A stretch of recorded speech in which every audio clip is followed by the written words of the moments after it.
Welcome to the Slop Farm. Enjoy the video. You start by eliminating the obvious blockers. Raise the volume, flip the mute switch, and turn off Do Not Disturb so the system can route sound.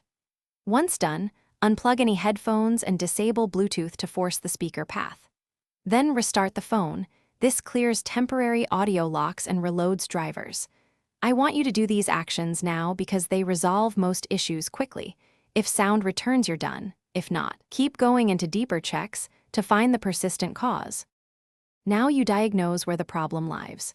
Test different apps and system tones to see if the issue is app-specific or system-wide, because that distinction directs your fix. Next, check app permissions and sound profiles. Clear the affected app cache to remove corrupt audio files. If the issue persists, boot into safe mode to disable third-party apps temporarily and uninstall any recent apps that could hijack audio. These steps isolate software causes so you know whether to repair, reset, or update.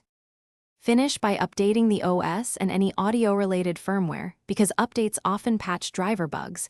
Make sure to back up your data first. Reset network and sound settings to restore default routing. Test after each change so you know what fixed it. If nothing works, perform a factory reset only after backup. If a hardware fault is suspected, distorted sound, no vibration, or if water exposure occurred, inspect the speaker port for debris and seek professional repair. Troubleshooting tip: test. Thanks for watching. Consider subscribing if we helped you today.